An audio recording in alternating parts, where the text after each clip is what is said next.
Hi, everyone. Welcome to today's TNI's latest Ask Us Anything. We're here with the founder of the data incubator, Micahel Li. Hi, Michael. Hi. We're so excited to have you on with us today. We've got even more questions lined up for you than the last time we spoke, so I hope you're pumped. We've got questions ranging from curiosity about the boot camp, a few data science technical questions, even some questions about what happens after the completion of a boot camp like ours. So, Michael, to start us off, could you give our live listeners a brief introduction to TDI? Tell us a bit about yourself and what are you up to recently? Yeah, so I'm Michael. I'm the founder of the data incubator. Previously, I was a data scientist, and I worked at places like Google and Foursquare and Andreessen Horowitz, doing all sorts of data, fun data type work. Most recently, after the acquisition of the data incubator, I moved over to Pragmatic Institute, which is the acquiring company, and where I'm now president for data.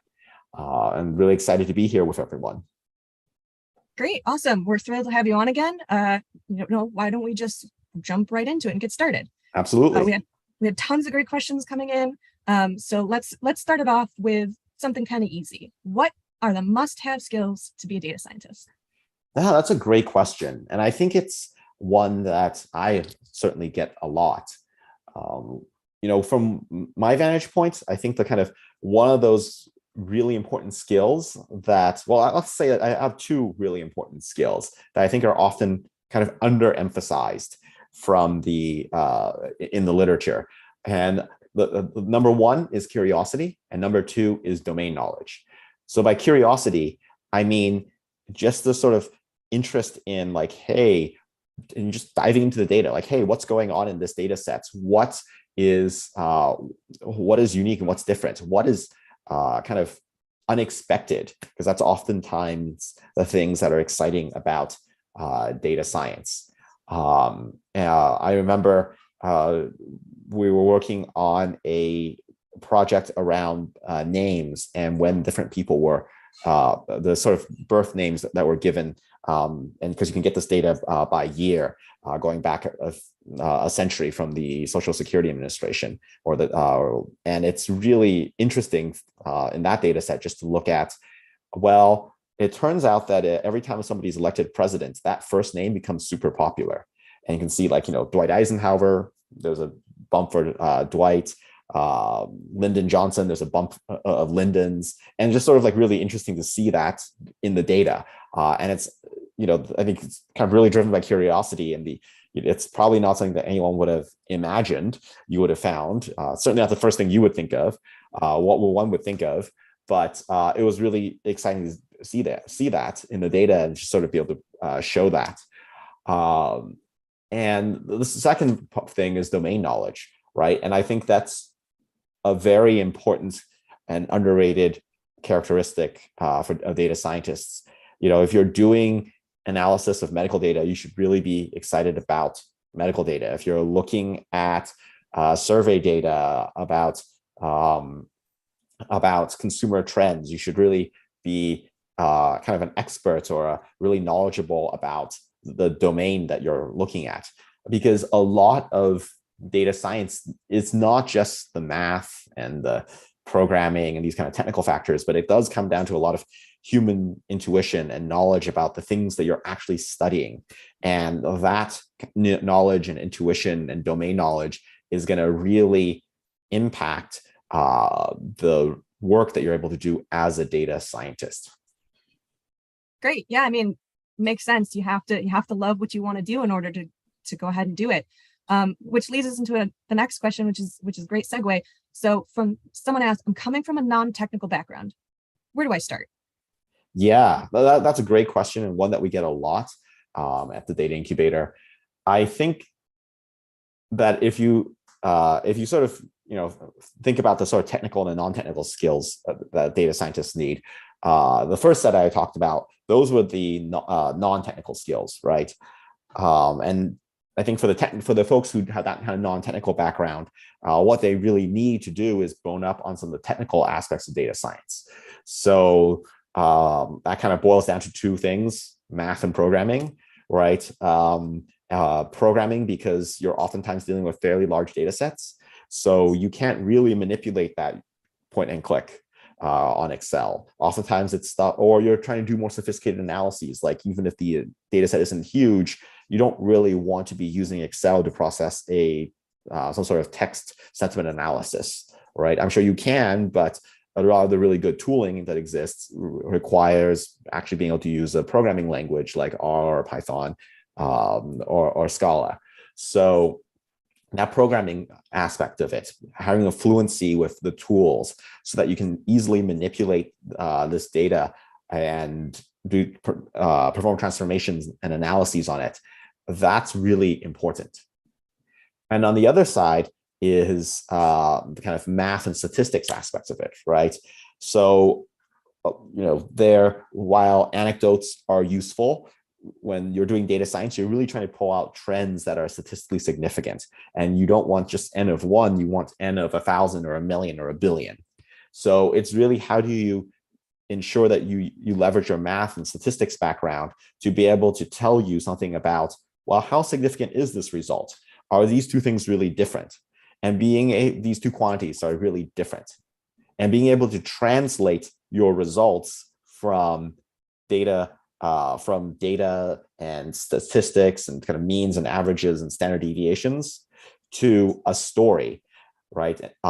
So that you can interpret that and tell a story about that data and those statistics. That's not just something that's kind of not just a bunch of numbers, but can actually help drive and inform actions.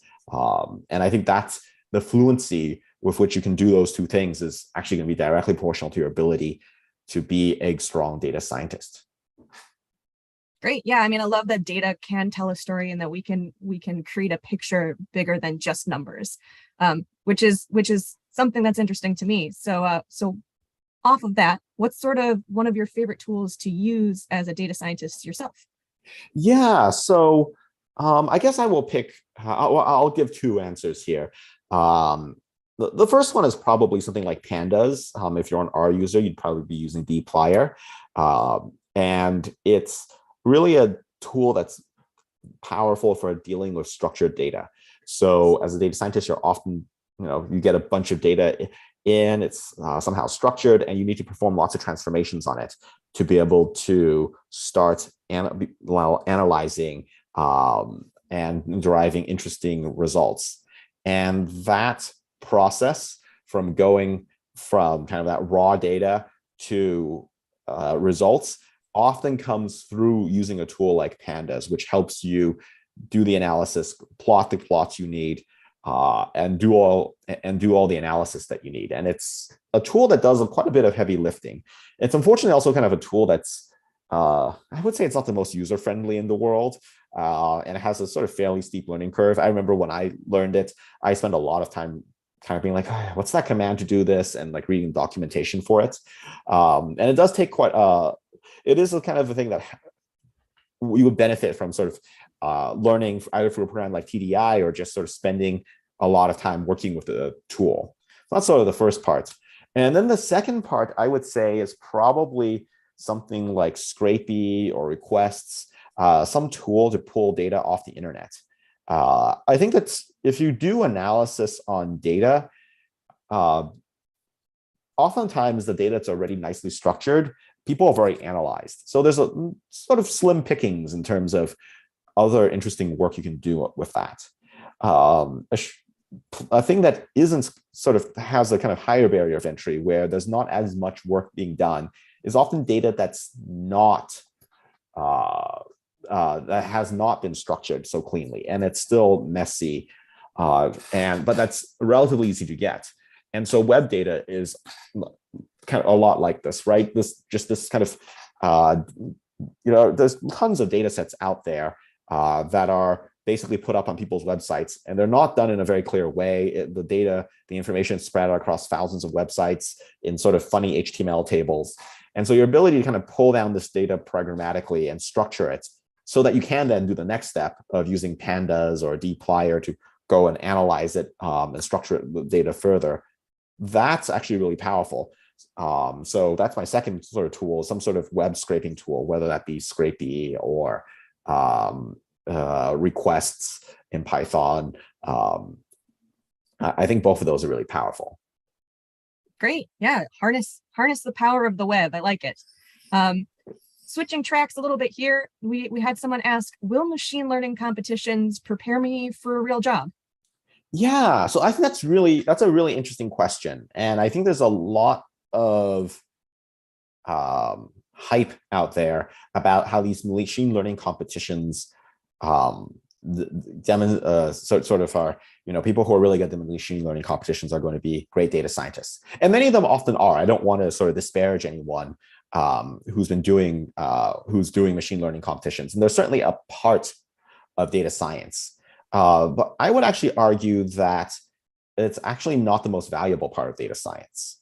So if you sort of look, right, there's a lot more to data science. So, okay, so maybe we should just step back and say, like, a machine learning competition fundamentally is about taking data that's already structured and created nicely, and where the problem has already been defined, and handing it to you and saying, look, use machine learning to learn the relationships between the covariates and the labels or whatever value you're trying to predict, and do that better than the next person. Turns out that task is actually fairly automatable, and there's lots of packages out there that will kind of do that, and actually oftentimes do better than the best results on a lot of these machine learning competitions. But that doesn't mean that the entire field of data science is completely automatable. Actually, I think it's kind of a far cry from that. What we're really seeing is that while that step of the process, that machine learning step, is actually fairly commoditized, the rest of the of the data science pipeline is not. And so that really comes down to a few things, but maybe the two of the best are just defining the problem. So taking a vague word problem that maybe a manager or that's sort of rooted in some sort of policy question, and then translating that into something that can be answered with data and analysis and machine learning. And that's actually a very creative exercise, and one that we are very far from being able to solve with machine learning. That's something that requires a human who understands how machine learning and data science work, but also understands the domain knowledge and is curious about solving this problem, who can set up that problem. So the problem definition part is a big part of it. And then the other aspect of this is sort of, I guess you could call it data cleaning, right, or ETL. But it's really this process of taking very rough data and trying to understand how do I clean it and structure it in a way so that I can learn good results from it. And I think we're seeing, especially now, I think we'll talk about bias later on, but there's a lot of issues with the data that you get, right, from just pulling from the internet or just looking at the historical data that your organization may have collected. And there could be a lot of bias, there could be a lot of noise that's not helpful. And so understanding that and figuring out how to set up the machine learning problem by debiasing, by removing unnecessary noise, that's another aspect of this that requires a lot of human judgment and a lot of domain knowledge that the computer is not replacing. So that's just two examples of things that where the machine learning competitions are not really geared towards helping you learn those skills. And that's what, of course, two of the things that we really focus on in the data incubator and in our fellowship. Yeah, I mean, it makes a lot of sense. It sort of ties into the next question that we had come through, where it's a soft skill. People say, I keep hearing about needing better communication skills in data science, but what does this actually mean? And what do I need to know here? Yeah, absolutely right. And totally agree with that. I think that those better communication skills are really important. And you think about it, communication is sort of two ways, right? It's both listening and speaking. So on the listening side of it, it's really understanding what is the problem that we're trying to solve. What does management want to solve? What problem does management want to solve? What problem do my stakeholders want solved? It's really understanding that and being able to, also kind of think about it and provide a lens, because while they might understand the problem definition and the business value or the policy question at stake, sometimes that exact question is not one that you can answer, but you have to sort of marry that with your data science knowledge to say like, hey, why don't we try this question, which is actually very answerable and maybe kind of shed some light on the first question. So that kind of creative process of listening very deeply and understanding, and really ultimately developing domain knowledge is very important. And that's on the sort of the problem definition side. Then after you do all your analysis, there's the sort of communication of the answer, if you will, right? And that's actually another place where communication is very important. And we talked about this earlier with the need to take a bunch of statistics, means, standard deviations, and be able to tell that story in a convincing, concise way to a decision maker, especially one that may not be as fluent in data and analytics and data science, right? And that's being able to sort of explain that and take this very kind of technical, statistical, data-driven story and tell it in a way that humanizes it and is able to convince a decision maker. That's the other really important part of this of the communication skill. Yeah, absolutely. We got into a little bit of the nitty gritty here, but we had someone ask us, okay, we hear often that companies need data scientists and it's super important, but can data science be fun? Yeah, I mean, absolutely, right? So we all know that data science is a very lucrative field, because we help our fellows get placed into jobs. We see the offers that they're getting and can certainly say that those offers are going up, and that there's even more demand now than there ever has been for data jobs.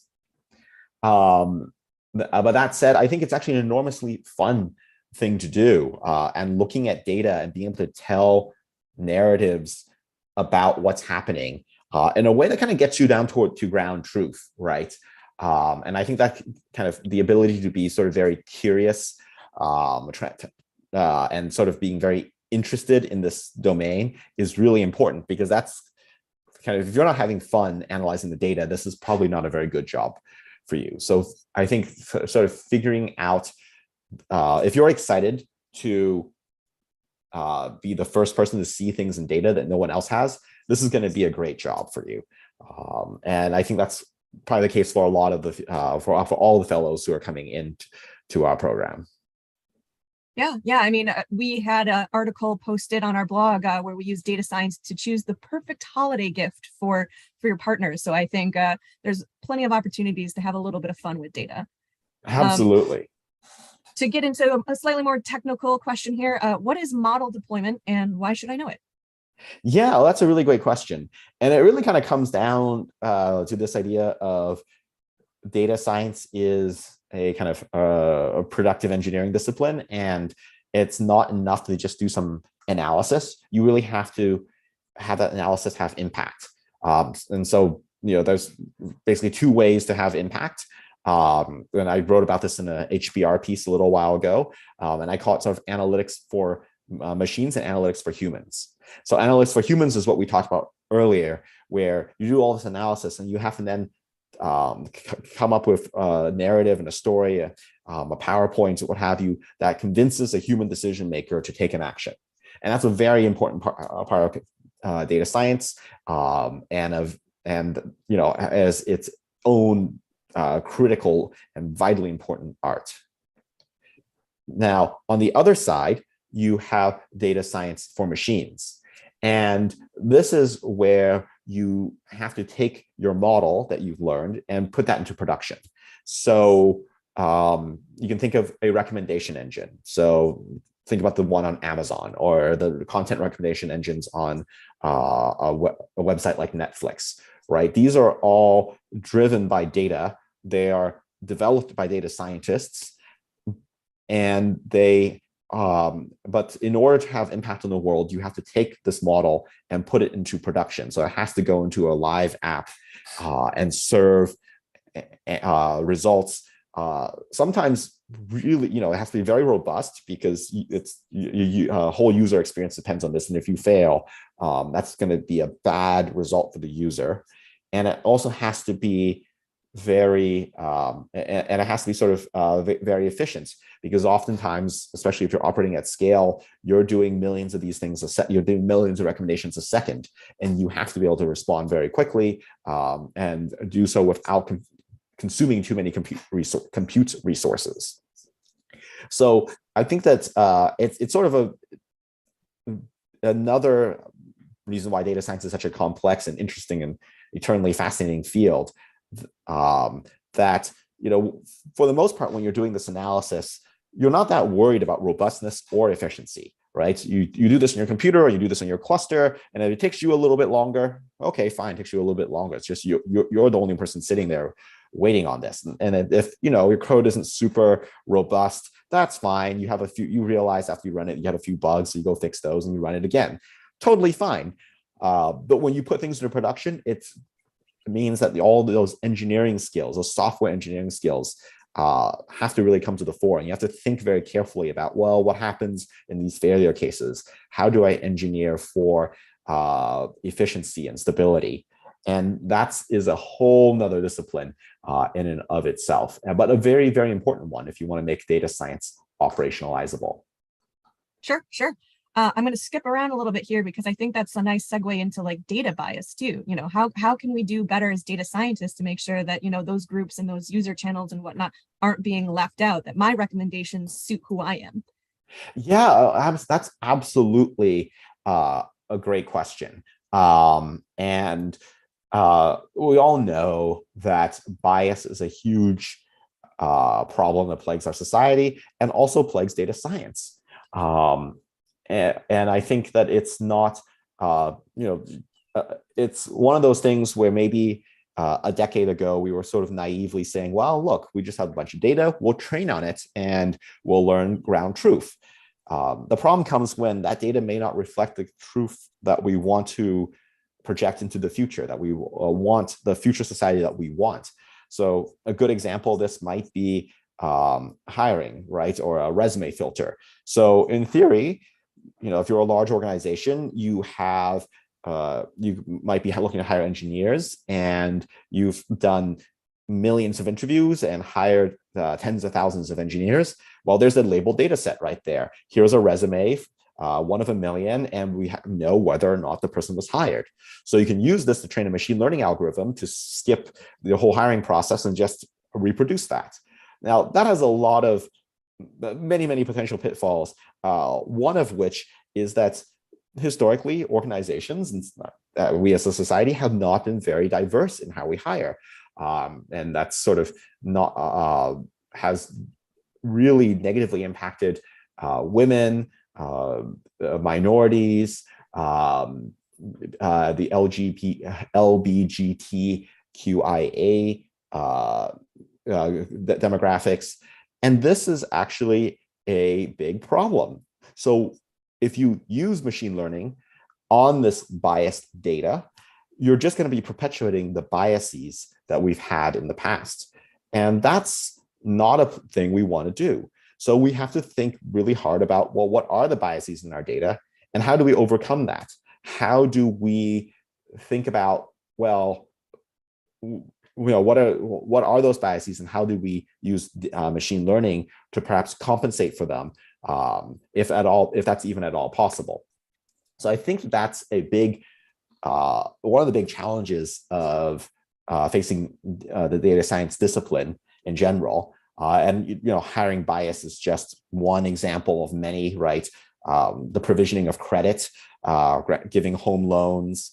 There are all these problems. In a paper that I recently wrote in Fast Company, I think it was, we called sort of high stakes decision-making problems.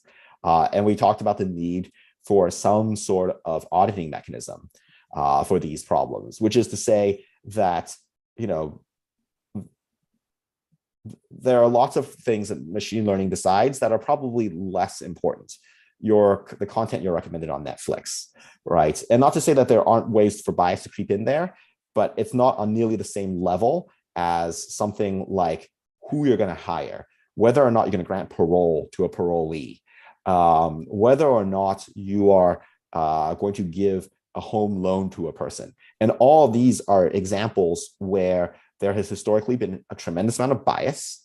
The algorithms that are that are learning from this only have this very biased data to learn from. And we have to think very carefully about how we, as a society, build these algorithms that do this. And I think that's going to be a very important field in computing going forward.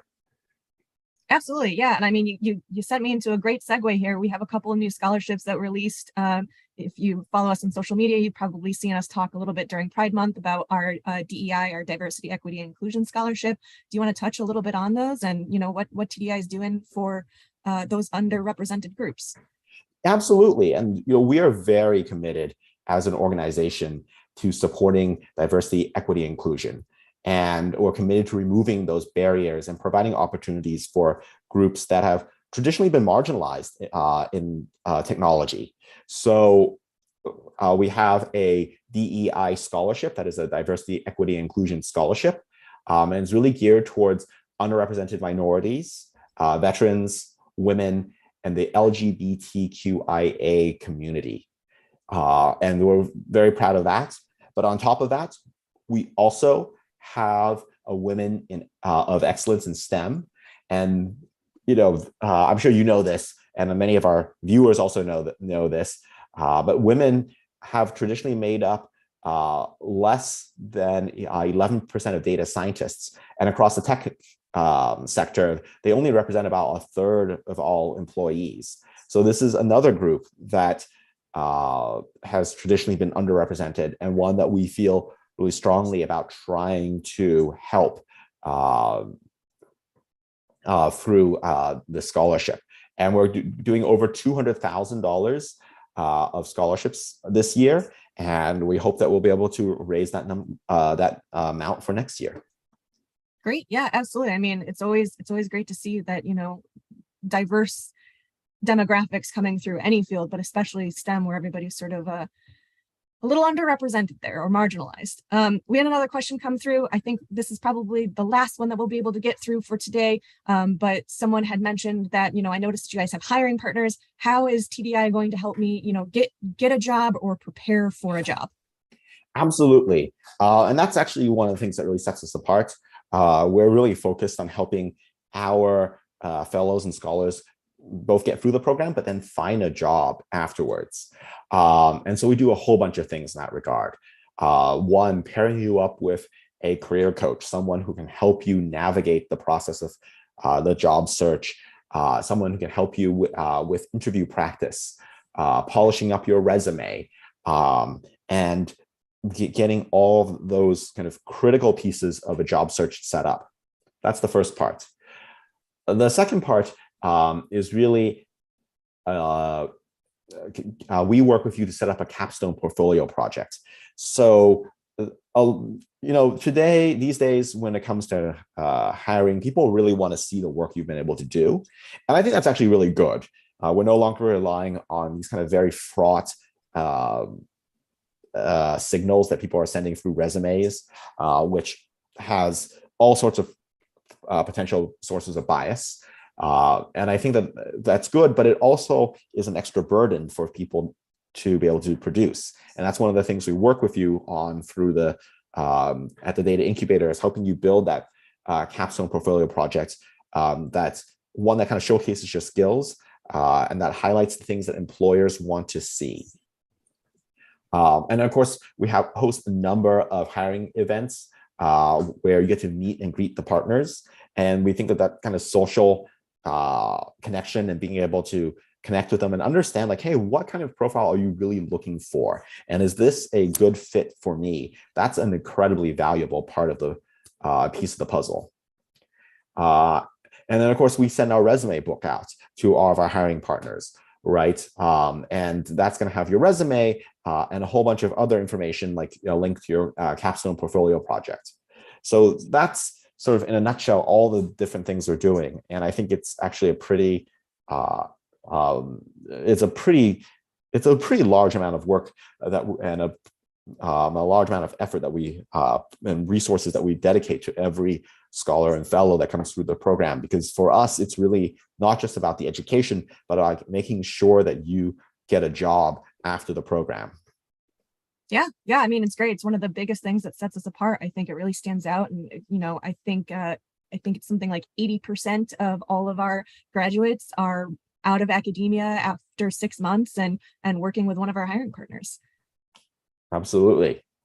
I All right. think that's all we have time for. But of course, we'd love to run more of these in the future to get all of the burning questions answered. Any closing thoughts or anything you want to add, Michael? No, this is just an exciting time to be in data science. And there's and I hope that if you're interested in a career in data science and making that transition, that you consider applying to the data incubator. Great. Yeah. I mean, thanks everyone for sending us your questions, watching our live AMA today. If we didn't get around to answering any of your questions, you can always email us at admissions@thedataincubator.com. We'll make sure that Michael sees them and get them answered for you. Keep an eye out on our social channels. We post all of our future events there. Tons of great blog posts like the one I mentioned about finding a gift to keep you informed about the best data practices. And don't forget to check out our new scholarships too. We're really looking forward to seeing those entries. So make sure you stop by our scholarships page to check them out. And as always, if you're interested in applying to our fellowship programs, you can always find us online at thedataincubator.com. Our early application deadline for the upcoming fall cohort is July 1. And there's tons of benefits to applying early, from tuition discounts, early access to our 12-day program, Discord, and resume writing services. So you definitely want to miss out on that. Anyways, thanks to everyone for listening in, and thanks to Michael for your time today. We will see you next time, and I hope that everyone has an awesome day. All right. Thanks, Cheers. everyone.